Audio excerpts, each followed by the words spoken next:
Tipo y vamos a hablar sobre la imagen multiplejidad, conformado por Beatriz, Daniela, su servidora Andrea y Diego.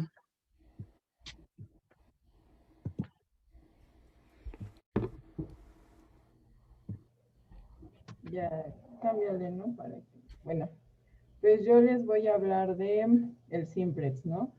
Usualmente el cine actual pues se presenta en su forma hollywoodense, destacando su sencillez estructural, no solo comparando las películas de este nuevo milenio con las que se producían en los años 80. Nos podemos dar cuenta de esta sencillez no tan sencilla. Y bueno, pues tenemos como ejemplo películas como Indiana Jones, las de Rambo, Matrix o incluso Batman, ¿no? Que después de los años 80 fueron cambiando y volviéndose este, un producto más de consumo. La aparición de apareció la sociedad de consumo, la sociedad de masas, y no ha hecho más que prolongar esta dinámica simple, favoreciendo al éxito del cine, principalmente de mercancías. ¿Me puedes cambiar, por favor? Y bueno, era lo que les decía, ¿no? O sea, actualmente, y a partir de los años 80 es cuando se empieza a ver más este consumo de masas en el cine, y el cine se vuelve más un mercado de consumo y ya no nos deja como un tanto como antes. Cámbiale, por favor. Y bueno, también dice que surgen personajes muy superficiales, planos, y esto al final pues se termina demostrando a partir de los años 90 con la aparición de superhéroes en las películas, con un poco más de efectos especiales, películas de ciencia ficción. Y el imperio de la simplicidad se ha consolidado por la superproducción taquillera que surgió en los años 80 con las películas de la nueva generación hollywoodense, destacando a Steven Spielberg. Y pues también tenemos películas de Steven Spielberg como la de It o las de Indiana Jones. Este, y pues al final sigue siendo un camino que ha ido avanzando, pero pues todo esto igual al, al año Hollywood tiende a hacer algunas películas taquilleras, y alrededor de todas las películas que hace, las más taquilleras son 10, y son en las que más se llega a invertir. Y le puedes cambiar, por favor. Y pues ahora tenemos la hibridación mundializada. Aunque las superproducciones taquilleras ocupan un lugar importante en la economía del cine, pues no son las únicas existentes, ¿no? También hay cine indio, hay cine chino. Bueno, principalmente ahorita el cine asiático ha ido extendiendo su, su campo. Sin embargo, no han podido llegar a ser tan importantes como las superproducciones estadounidenses, ¿no? Por ejemplo, en 2005, de las casi 700 películas que sacó el mercado estadounidense, solo 11 tuvieron un presupuesto superior a los, a los 100 millones de dólares. También está, aparte de la película de King Kong, está la película de Narnia, pero sin embargo también hubo algunas otras películas que tuvieron éxito, pero no tuvieron tanto presupuesto para hacerlas. ¿Me puedes cambiar, por favor? Y pues, aunque parece que el cine se llega a producir en todo el mundo, pues la verdad es que no. Alrededor del 50% de los países que hay en el mundo, hay algunos que todavía no tienen producción cinematográfica, como son países de África e inclusive algunos de América del Sur, que se ven más influenciados por esta producción hollywoodense. Y pues igual por otro lado, aunque se cree que Estados Unidos o las producciones hollywoodenses son las que crean más películas al año, la verdad es que no. a países como la India producen alrededor de 800 películas al año, sin embargo, pues como no son tan taquilleras ni conocidas, no salen al mercado mundial, pues quedan como ahí. De hecho, algunas películas que se hacen en otros países llegan a ser más reconocidas porque se hacen remakes estadounidenses. Y pues sería todo. Hola, buenos días, compañeros. Yo voy a exponer lo que es la parte del relato multiplex, que es lo contrario a pues el simplex. El relato multiplex pues es una narración fílmica postmoderna, la cual nos ofrece pues una visión colectiva de un grupo social, un acontecimiento, una calle, una ciudad e incluso puede ser el planeta. Esta pues plasma y se acentúa lo que Lipovetsky denomina un cine coral, donde pues ya no se cuenta una historia, sino dos, tres, a través pues de peripecias que pues entrecruzan a personajes con vínculos muy lejanos entre sí. Estos tipos de relato, como bien se menciona ya, se componen de multitramas o multipersonajes. Aquí podemos ver en la pantalla algunos ejemplos como puede ser La vida es bella o Amor de Michelle Haneke y Amores perros. ¿Puedes poner la que sigue, por favor? Las características de este relato multiplex, como ya se mencionaron, es el multitrama. El multitrama, pues, es una distribución narrativa donde, pues, donde varios relatos se alternan para confluir en un mismo hilo narrativo. Esto que les decía que pues las historias van a coincidir sin importar el lugar, la distancia, a fin de cuentas hay un mismo hilo que los une, como puede ser aquí el ejemplo de Babel, una película de Iñárritu donde pues se desarrolla en una parte de Japón, creo Japón, otra en Marruecos y una en la frontera con Estados Unidos, y que a fin de cuentas estas historias pues se entrelazan.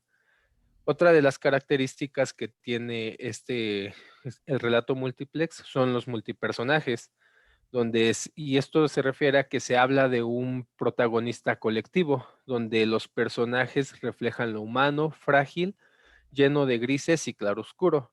Aquí podemos poner de ejemplo al Club de la Pelea, donde pues o sea, es una historia que pues no le captas al principio, pero tiene un hilo conductor en el cual el mismo personaje duplica su personaje, o sea, es la misma persona, pero pues simplemente él refleja lo humano y frágil que vendría siendo pues toda esa parte de las enfermedades que o sea, tocan más temas humanos, por así decirlo.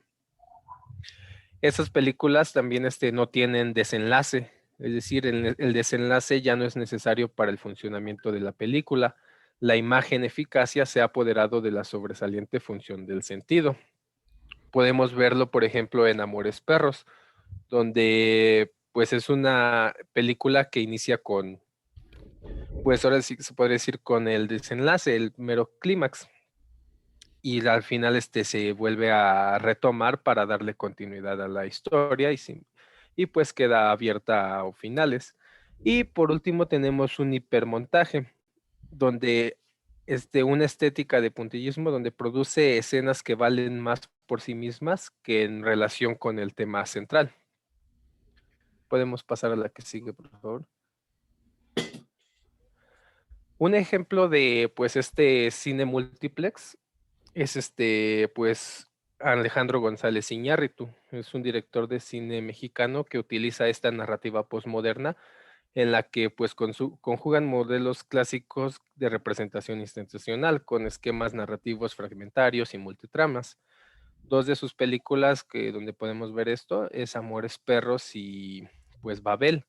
En Amores Perros, pues la película está ambientada pues en México y se divide en 3 capítulos, donde cada uno de los cuales lleva por título los nombres de una pareja que coinciden con los nombres de los matrimonios que aparecen pues en el film.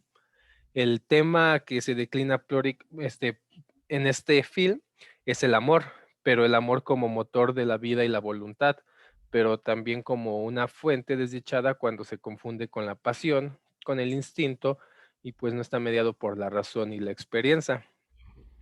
Aquí también hay un entreenlace de historias que incluso no solamente va desde los personajes, sino va también desde los perros, que estos, pues a fin de cuentas, igual tienen ciertas relaciones con pues, la película.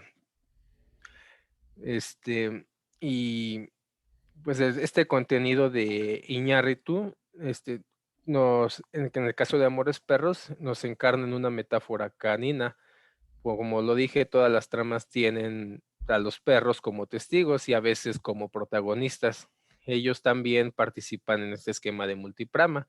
Por ejemplo, donde el perro de Octavio, uno de los personajes, y Ramiro, acaba en manos del chivo, el chivo que podría ser el asesino, por así decirlo, y mata a todos sus perros y pues la violencia que viven estos perros. Y es también demostrada incluso desde el perrito, por ejemplo, el perrito de la que es modelo de Valeria, que es devorado por las ratas. Y en Babel igual podemos ver una historia donde se entrelazan, donde pues repite este mismo esquema tríptico, donde tenemos 3 capítulos, 3 tramas, pero siempre se plantean importantes novedades, perdón. No se protagonizan 3 matrimonios en esta ocasión, sino solamente un matrimonio. Una criada mexicana que cuida a los niños de la citada pareja, del matrimonio, y una adolescente sordomuda que vive con su padre viudo, que su madre se suicidó.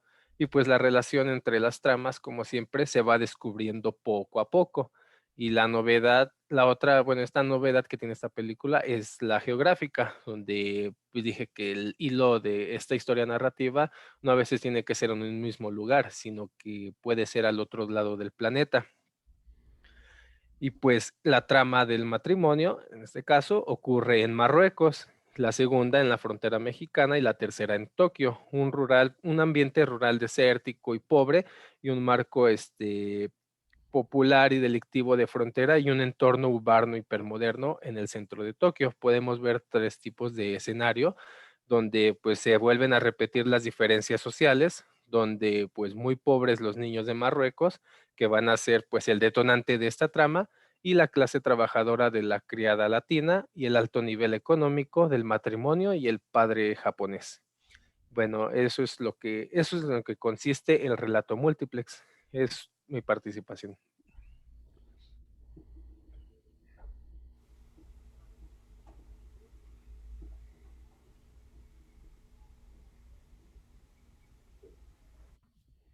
Ya. Bueno, ahora yo les voy a hablar sobre todas las edades de la vida. Esto se remonta a los inicios de los años 50, donde en las pantallas grandes comenzaron a incorporar todas las etapas de la vida, como bien lo dice el tema, sobre todo de niños, jóvenes y viejos, interesándose por la persona en sí, su edad y todas sus facetas de la vida. Esto nos remonta a la pregunta de por qué se debe este nuevo objeto de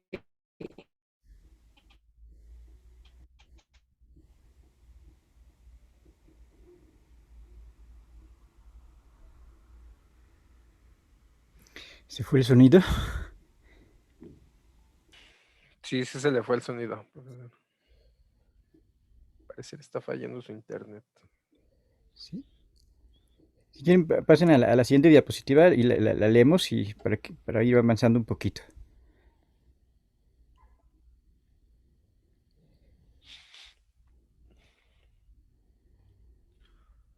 que pues estas etapas de la vida comienzan a inicios de los años 50 en las pantallas grandes.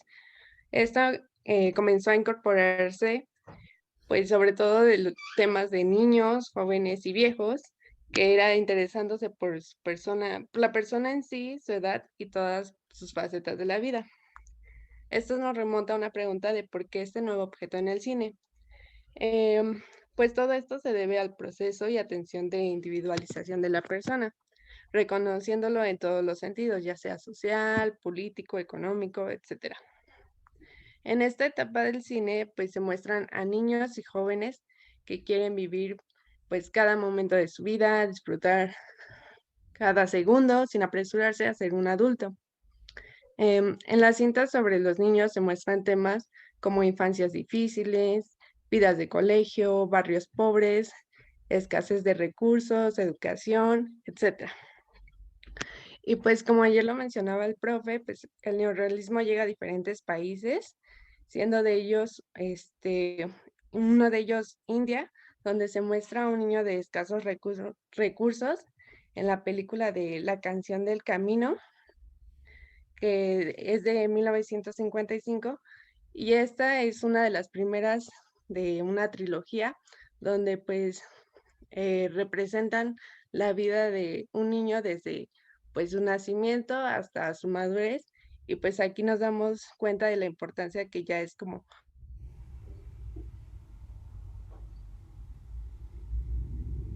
mostrar la vida de un niño, de las personas en todas sus... también pues está como la película de Ponet, donde pues es de una niña de 4 años que pues sufre pues la pérdida de su madre, y pues trata de sobrevivir a todo su sentimiento y todo eh, pues en la película.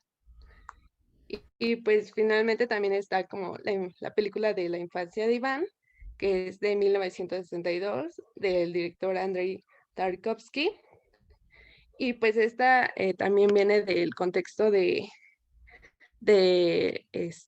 soviético, donde pues un niño de 12 años cuyos padres fueron asesinados durante la invasión nazi, se pone del lado del gobierno y empieza a trabajar como espía para vigilar a los alemanes. En la faceta de la juventud, pues se incluyen diversos temas como son la adolescencia, como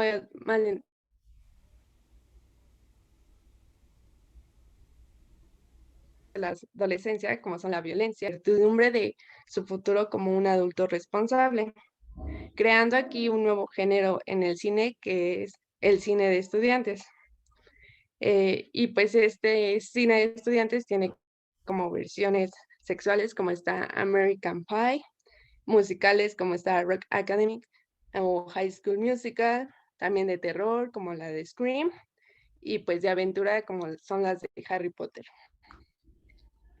Esto hizo romper pues los prototipos tradicionales de descripción y explicación física.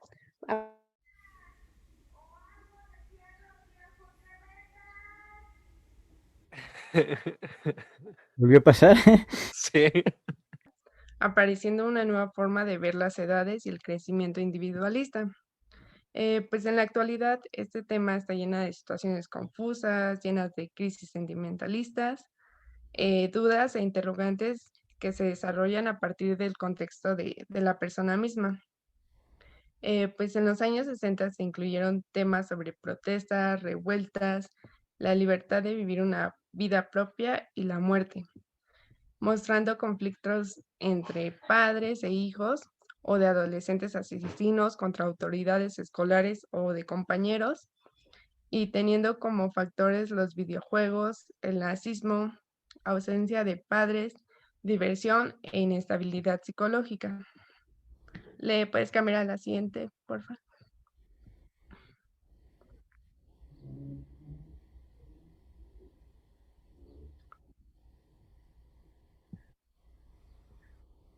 La madurez, que se engloban los 40 y 50 años de edad, donde las crisis empiezan a partir de las relaciones con los hijos, reconciliaciones de pareja, divorcios, depresión, aburrimientos, sueños frustrados, entre otros.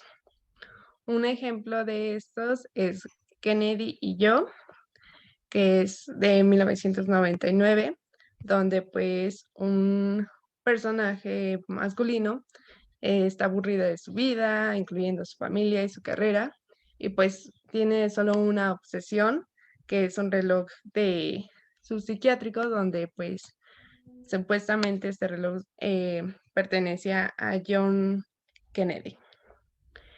Otro ejemplo está la de una sirvienta, que es del 2002, y pues es de igual de un hombre que está frustrado porque pues su mujer lo ha dejado y contrata a una sirvienta, por así decirlo, joven, y pues se, se queda atrapada en las redes de esta joven y pues consigue recuperar su soledad, ¿no?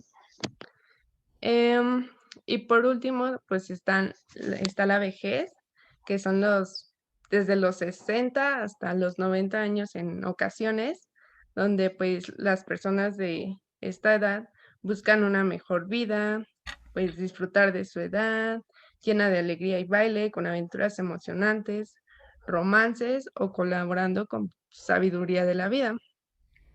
Pues anteriormente la representación de esta etapa de la vida significaba solamente prepararse para morir. Y pues aquí están los ejemplos que pues esto ha cambiado, como por decir en Space Cowboys, donde pues 4 veteranos del ejército estadounidense cumplen su deseo de pues ser astronautas y viajar al espacio, ¿no? O también está la película de Cuando menos te lo esperas, que pues es de un señor que pues sufre un accidente y esta señora lo empieza a cuidar y pues empiezan como un romance entre ellos, ¿no? Y aunque esto no es todo color de rosa, pues también se muestra el otro lado de la vejez, donde está la depresión, las enfermedades, la soledad extrema, el abandono físico y moral, siendo pocas películas las que se arriesgan a hablar de la decadencia de la vida, pues ya que no es algo tan comercial. Y pues para hacerlo más atractivo hacia la audiencia, pues lo decoran como en la película de Antes de partir, donde pues son 2 hombres adultos que viven, pues se enteran más bien de que tienen una enfermedad terminal y pues que les restan días y empiezan a hacer pues una lista de deseos de todo lo que querían hacer. Bueno, empiezan a cumplir su lista de todo lo que querían hacer. Y pues finalmente cada etapa de la vida pues debe ser mostrada como tal, con sus pros y contras, con la debida atención y respeto, y pues y esto abre pues a nuevas categorías de consumidores, recordando que pues los jóvenes son uno de los mayores consumistas del cine. Y esa es mi participación.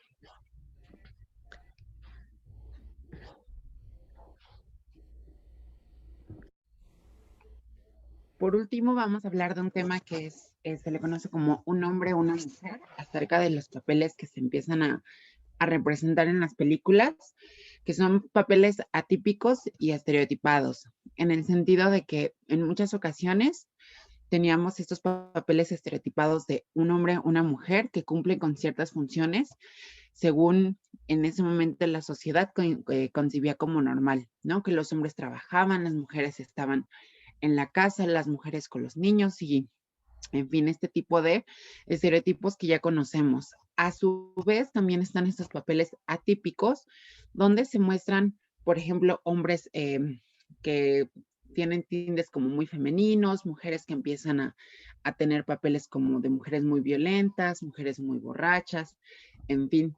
Este tipo de personajes que empezó como a surgir en el cine hizo que papeles tradicionalmente que no se consideraban a las mujeres, empezaran a considerar, justamente porque ya salían de este papel estereotipado de que la mujer simplemente era sensible y era muy delicada y solamente era para los niños, empieza a salir de ese terreno para empezarse a meter a terrenos que se le conocían en ese momento como para hombres.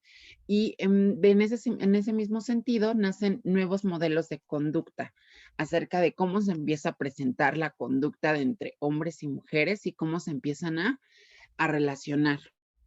Eso también influye mucho porque empiezan a haber directoras, justamente, y que empiezan a tener una vista mucho más femenina en las películas, en el humor, en los diálogos, en los comportamientos, y que justamente eso ayuda a que las mujeres tengan un papel muy importante, no solamente en personajes, sino también como a cargo como directoras.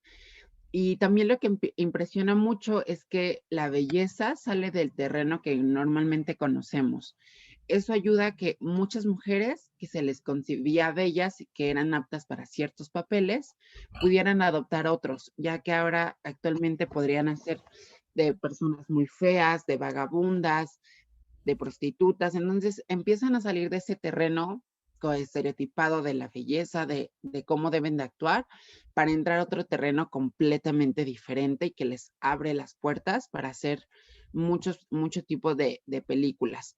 Entonces, la pantalla hipermoderna empieza a combinar justamente lo atípico y lo estereotipado. Seguimos conservando muchos papeles que, como bien los conocemos, la mujer bella con los hijos, el hombre muy guapo, muy trabajador, pero a su vez también la pantalla hipermoderna le ha dado la oportunidad a que nazcan nuevos papeles, nuevas formas de comportarse, nuevas conductas, gracias a que también hay diferentes tipos de directores, nuevas películas que nos dan otra vista y otras realidades, ¿no? En ese sentido, vamos a pasar al siguiente tema y puedes pasar a la siguiente, Betty.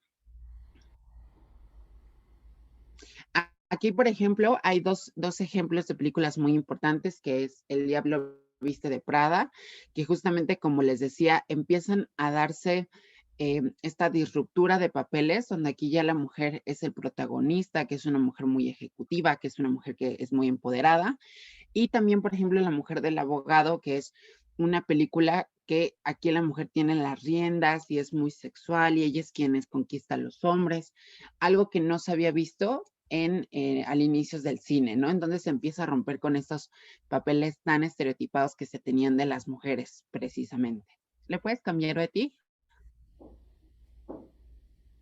Esto mismo trae una revolución a las minorías multisexuales. Ahora, estas minorías multisexuales se centran un poco en los personajes homosexuales, hablando de hombres, específicamente de hombres, porque en las mujeres aparecen menos en las películas en un inicio, porque la homosexualidad femenina es un deseo y una fantasía que se deja para el cine pornográfico, lamentablemente, y es que la mayoría de los hombres tienen esta fantasía de tener o ver relaciones sexuales entre mujeres. Entonces, por eso se despliega un poco y se centra más en la homosexual masculina, porque en la femenina lo dejan para la pornografía, que eso me parece muy horrible, pero bueno. De igual manera empieza a transformarse el cómo se presenta el personaje homosexual.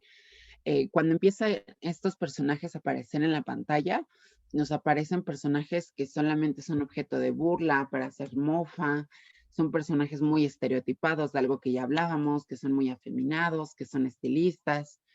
Entonces, eso también empieza a cambiar, empiezan a ver películas como, hay una que se llama Harvey Milk, que es de un activista gay, donde ahí se le da otra vista completamente al personaje homosexual, ahí es completamente un orgullo, en fin, entonces empieza a cambiar este tipo de personajes y cómo se les representa en la pantalla grande.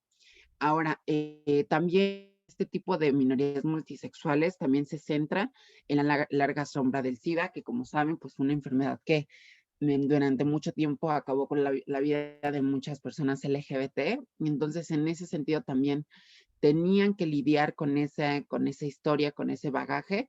Y hasta el momento hay todavía películas donde se centran en ese sentido, en darle todavía continuidad a la sombra del SIDA, pero actualmente lo que se busca es darle ya orgullo completamente a las personas LGBT. Y de ahí nace, claro, el queer cinema, que se centra en todas estas minorías, en las personas trans, en las personas gay, lesbianas, bisexuales, que a pesar de que no son películas tan taquilleras, son películas muy buenas. Y aquí la perspectiva ya no es la liberación sexual, porque al final del día es algo que ya se tiene y que ya empezó desde los años 70, 80, sino aquí lo que se busca es la identidad y la afirmación de la persona y del ser mismo. Entonces, ¿le puedes cambiar, Betty?